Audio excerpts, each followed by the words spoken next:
Hi, friends, and welcome back. I'm so happy to have you here. This is the Play Along Journal series where I am working in 2 handmade art journals, beginning to end, taking you along for every single step of the way.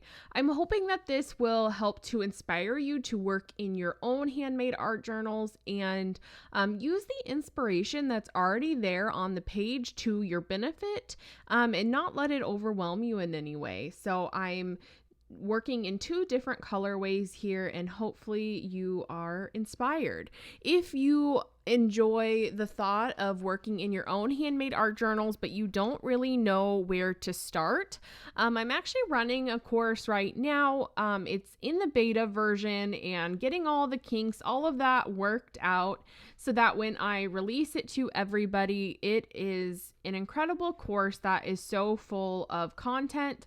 I'm teaching you how to make all of the papers, the embellishments, how to do all of these interactive elements, and how to make your own hand-stitched covers. So make sure that you're joining the waitlist for that. That course will be coming out later this year, and I'm really excited about it, and I think you guys are all going to really love it as well.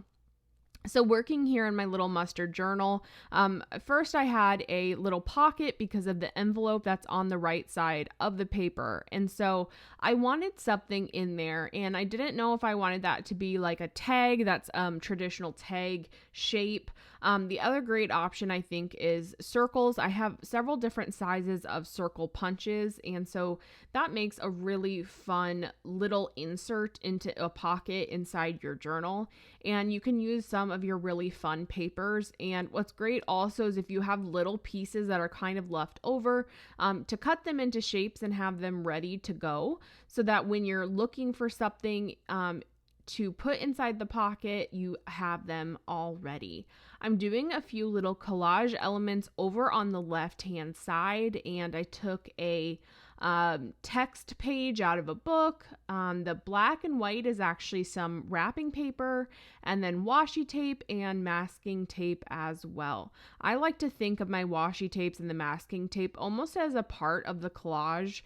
Sure, it's going to help keep the papers down, but that's not the main intention here. The main intention is that I'm treating it just like any of the other papers. It's a fun little element, and as a bonus, it already has the adhesive on the back rather than me adding it in.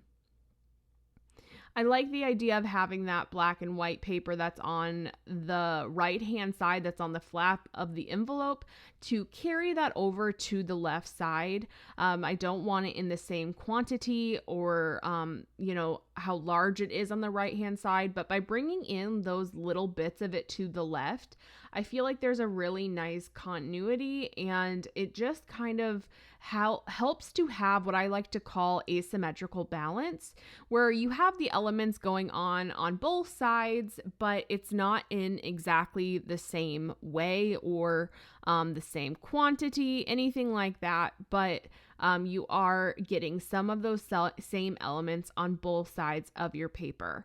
I thought a large number sticker would be the perfect focal element for this page. I like how bold it is, and I stuck it off the bottom, just a little bit of the page. Those type of elements, they don't need to go directly like in the center of the page or even fully onto your page. I think it can be really fun to have them kind of stick off the side, especially like if you're doing circles or a shape like that. To have it partway off of the side and then cut off adds a lot of interest and intrigue into your work. I want that page to stand out from the others just a little bit, and so I'm taking my black China marker and going around the outsides, and then it stands out really nice.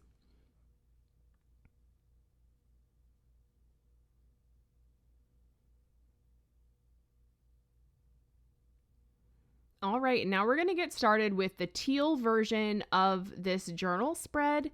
And I have this little drawing that was actually printed out from the computer, and I can't remember what it was for, but I kept it because I really liked the drawing that was there. And I didn't know originally how I was going to use it, whether I was going to kind of like fussy cut it out or what have you. So I decided that I wanted to take this drawing and transfer it onto my left side of the page. First, I tried just regular pencil to do this transfer and it did not work for me.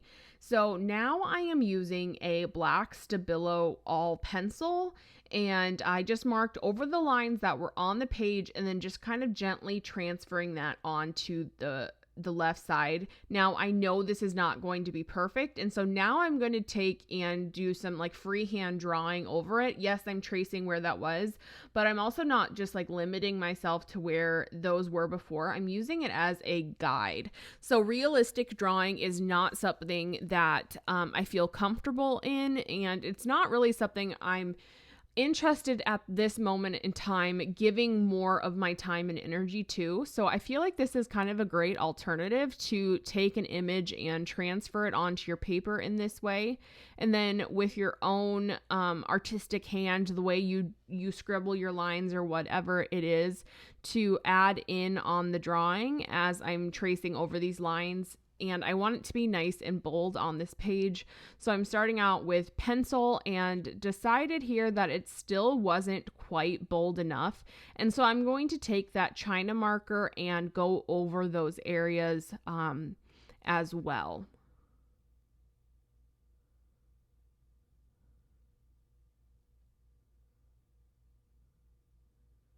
Since I don't have a lot of drawing going on in either one of these journals, I think this page will really stand out as unique because it does have more of that realistic drawing on it.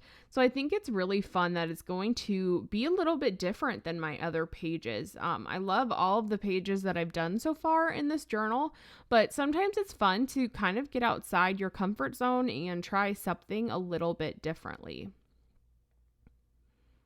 I decided that it needs some sort of color on that side. It doesn't need a whole lot, I don't think, but there's a little bit of color on the right-hand side of the page where the envelope flap is.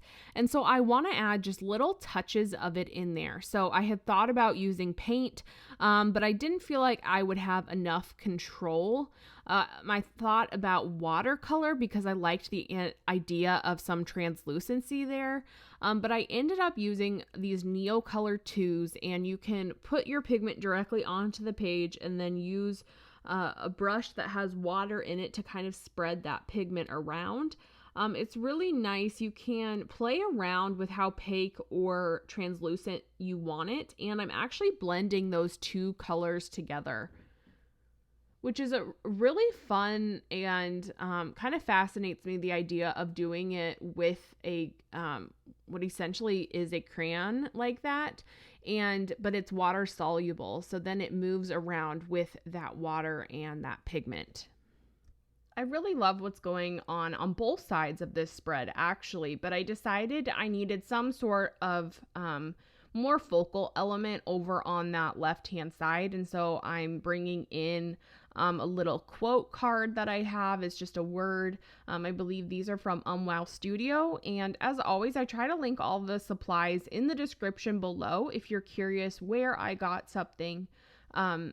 That's going to be where you want to check out where I got it. If I miss something, just go ahead and let me know, and I'll try to find a link for you of where I purchased it from.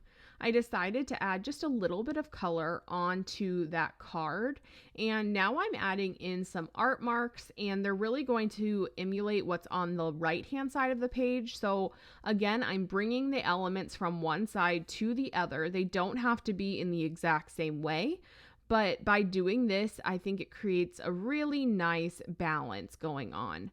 I'm trying to decide how I'm going to attach this to the page, and I think I'm going to opt for just the easy route and give it a staple or two. I was looking on the back side to kind of see what I would be stapling through, and it's kind of nice because there's that flap on the spread that was before this, and so it's not going to be necessarily seen right away, but in the end those little marks on the other side don't bother me too much. But that's definitely something to consider if you're going to be stapling through your whole page on that side, if you want to see what that looks like or not. I want to think about doing something inside of that pocket, and I don't have anything totally concrete yet, but I'm looking through my little scraps here and pulling out things that are kind of intriguing me. This is just, I think, from a paint palette that was dried, and I'm going to use it to create a little cluster, and then that cluster will be perfect to go right inside that little envelope inside the pocket. I think clusters are the perfect way to use up your tiny little scraps that you don't want to get rid of, that you want to keep, but you don't really have a purpose for. Clusters are like a nice, quick thing that you can put together. And in fact, a lot of times I like to make several up ahead of time while the inspiration strikes, or maybe I have little scraps left on my table and I don't want them to get lost in my collage bowl.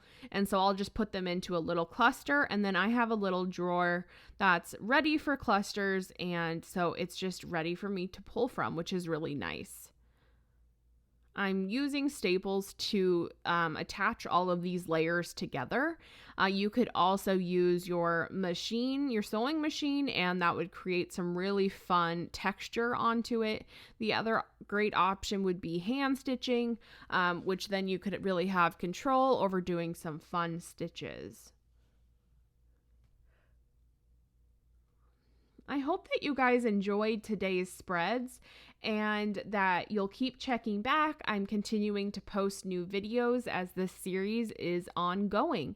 I hope that you have a great rest of your day. Thanks for sticking around and watching, and I hope that you have a good one.